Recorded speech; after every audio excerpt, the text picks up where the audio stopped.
bonsoir. Alors là, on a, c'est le hasard, enfin je sais pas si c'est le hasard d'ailleurs, faudra voir. Deux livres qui m'ont passionné, mais alors vraiment passionné, euh, pour des raisons différentes, euh, et qui sont des livres qui vous rendent plus intelligent, qui sont super bien écrits, et qui cassent un peu les clichés, qui, vos certitudes, elles en prennent un peu un coup. Euh, Vient de paraître de Jean-Michel Guénassia, oh là là, je suis fatigué. La valse des arbres et du ciel, voilà. C'est en livre de poche. Et puis de Marianne Jéglé, Vincent qu'on assassine chez Folio.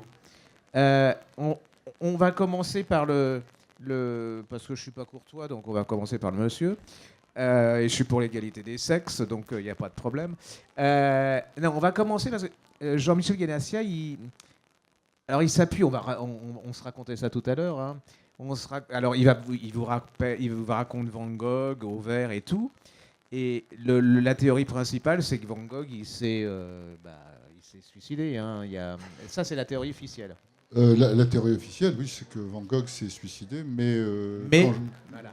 Mais, alors, quand j'ai lu la biographie de Van Gogh par deux historiens américains, enfin deux chercheurs, c'est George Naifeh et Wade Smith, qui ont écrit la biographie de référence de Van Gogh qui est parue chez Flammarion, et eux, ils soutiennent, pour moi, preuve à l'appui, et j'en étais convaincu, que Van Gogh ne s'est pas suicidé, ce qui est vraiment ce qui a été un choc d'apprendre ça, de découvrir. Et j'ai été vraiment convaincu par cette démonstration. que c'est des historiens, ce sont des cadors, hein, c'est pas des. Ah oui, c'est vraiment C'est des pas, pros. Ils ont eu le Pulitzer pour leur biographie de Jackson Pollock.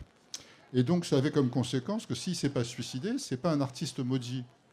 Donc, parce que l'artiste maudit, c'est une fabrication d'Antonin Artaud, qui a écrit un livre sublime sur ça. Et quelque part, ça, le fait qu'il soit mort très jeune, à 39 ans, en pleine possession de ses moyens, alors en sortant d'une période de production extraordinaire d'Auvers, où il a peint un nombre considérable de chefs-d'œuvre, qu'il soit fauché comme ça, si jeune, en pleine possession de ses moyens, ça l'a fait rentrer dans la légende, quelque part, des artistes maudits.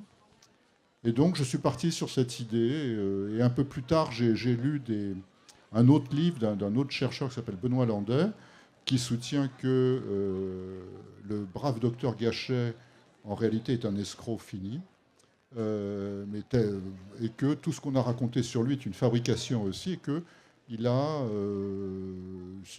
il a fabriqué, enfin, il a fait fabriquer 18 faux Van Gogh qu'il a vendus et dont la famille a profité pendant 60 ans. Et dont plusieurs aujourd'hui sont toujours au musée d'Orsay, notamment le deuxième tableau du docteur Gachet qui trône au musée d'Orsay. Déjà parce que Van Gogh n'a jamais parlé d'un deuxième tableau du docteur Gachet, alors qu'il écrivait tous les jours ou tous les 2 jours à Théo en lui disant ce qu'il faisait. Il lui parle du premier tableau et jamais du deuxième. On sait qu'il a mis 4 jours pour faire le premier tableau. Et comme il a peint 72 toiles répertoriées toujours aujourd'hui comme étant de la période d'Auvers, on se demande quand il aurait pu peindre un deuxième. Voilà. Donc ça vous donne une idée du roman, c'est-à-dire que vous en prenez. Vous pensiez que tout savoir, enfin pas tout savoir sur Van Gogh, mais c'était classique, il y avait la version officielle. En plus, bon, Gachet n'est pas déjà très sympathique, même dans la version officielle, hein, on peut pas dire que. Mais alors là, il s'en prend, c'est vraiment c'est dramatique, quoi. C'est une espèce de petit bourge escroc. Oui, c'est un bobo de l'époque. Il soigne. Il a aussi il faut lui rendre cette justice. Il a soigné les peintres qui avaient peint un rond. Il a soigné la maîtresse de Renoir. Il a soigné Cézanne. Il a soigné Pissarro. Et comme ils n'avaient vraiment pas d'argent du tout, il le payait en tableaux. Et c'est comme ça qu'il s'est constitué une fabuleuse collection de tableaux que son fils et sa fille Marguerite et Paul Gachet ont donné au Louvre en 1949. Et ça a constitué le socle de la collection qu'on retrouve aujourd'hui. Et ils ont eu le culot, non seulement de donner les vrais, mais de donner les faux aussi. Et ils ont même donné, et comme Paul Gachet, le fils, avait un culot incroyable, il a offert à la femme de Theo van Gogh 3 faux Van Gogh qui ont été longtemps au musée d'Amsterdam. Et après la publication du livre de Benoît Landais, ces tableaux ont disparu des cimaises du musée de Van Gogh d'Amsterdam.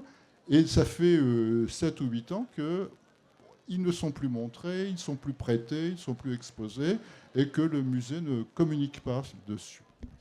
Marianne, pourquoi un bouquin sur Van Gogh? Je pense pour les mêmes raisons que Jean-Michel Guénassia, c'est-à-dire que moi j'ai été frappée de stupeur en découvrant la biographie des Américains, et comme M. Guénassia, convaincu absolument par leur démonstration. Pour moi, ils ont absolument détruit la légende du suicide de Vincent Van Gogh. Il me semble que, après avoir lu leur travail, on ne peut plus croire que Vincent s'est suicidé. Et au même moment où j'ai été convaincue de la réalité de cette démonstration, j'ai aussi vu qu'il y avait un très très beau roman à écrire. Et il me semble un roman qui aussi se proposait de rétablir la vérité, enfin en tout cas une forme de vérité quant à la mort de Vincent Van Gogh et quant à la réalité des 2 dernières années de sa vie. Vous aviez toujours été fasciné par Van Gogh, ou dans la vie de Van Gogh, il y a un personnage à part Van Gogh, qui vous fascine plus que les autres, votre ligne de... Non, on me soupçonne souvent d'en vouloir à Paul Gauguin parce que j'ai raconté... là aussi, je me suis efforcée, disons, à partir des documents dont on dispose, de rétablir quelque chose d'une vérité.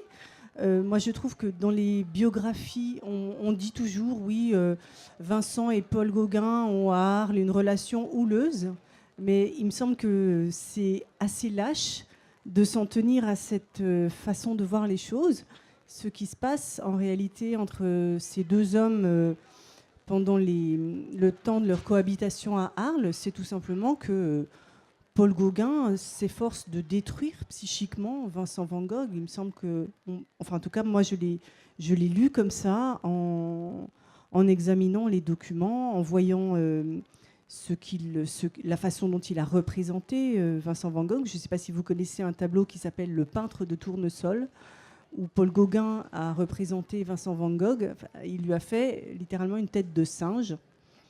Voilà, il me semble que ce n'est pas anodin. Et j'ai aussi voulu retracer quelque chose de la réalité, de la relation entre 2 artistes, et là qui était quand même une relation extrêmement marquée par une rivalité très destructrice pour Vincent Van Gogh, dont on n'a pas suffisamment parlé à mon avis. Alors ça, c'est étonnant parce que vous dites c'est le même bouquin, mais c'est pas du tout, mais alors du tout le même bouquin. Non, c'est pas le même bouquin. Incroyable. Non, parce que là, je je me méfie parce que vous dites, ah bah oui, je vais acheter celui-ci, puis pourquoi acheter l'autre, puisque non, le livre de Marianne est beaucoup plus conforme à la théorie de Naifeh et Smith, alors que moi j'ai pris quelques libertés sur cette... j'ai romancé la fin pour avoir une fin différente, plus romanesque. Mais en réalité, la fin qu'elle donne est beaucoup plus conforme à la réalité. Si je peux juste dire, je crois qu'on s'est posé la même question et qu'on l'a résolue différemment. Oui, tout à fait. Non, mais j'avais pas envie de raconter cette fin-là. Je trouvais qu'elle était moins romanesque. Et puis j'avais surtout envie de parler de Marguerite Gachet et de cette relation. Alors, je suis pas tout à fait d'accord avec ce qu'elle a dit sur Gauguin. Je pense qu'ils avaient entre eux une relation d'admiration mutuelle exacerbée, et que c'était 2 caractériels, l'un comme l'autre. Mais quand on lit la correspondance qu'il y a entre eux pendant la période d'Auvers, Van Gogh est ravi que Gauguin le relance, lui propose de partir avec lui à Madagascar, fonder un phalanstère, l'invite à le rejoindre à Guilvinec, et Van Gogh lui répond « Oui, je vais venir en octobre ». Et il est ravi, il en parle à Théo, il économise de l'argent pour ça.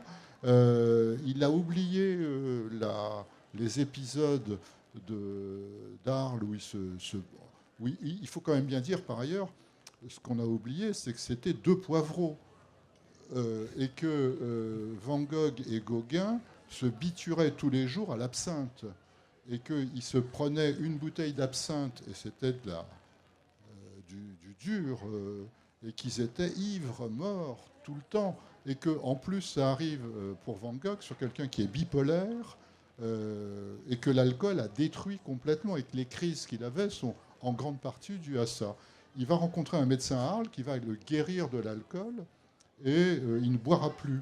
Donc, pendant la période d'Auvers, il ne boit pas, et il retrouve des forces d'une façon absolument incroyable. Mais il était ravi de repartir avec Gauguin. Moi, il me semble, j'adhère à cette idée, c'est-à-dire que pour moi, à ce moment-là de sa vie, Vincent Van Gogh n'a aucune conscience de qui est Paul Gauguin et du caractère pathologique pour lui de cette relation.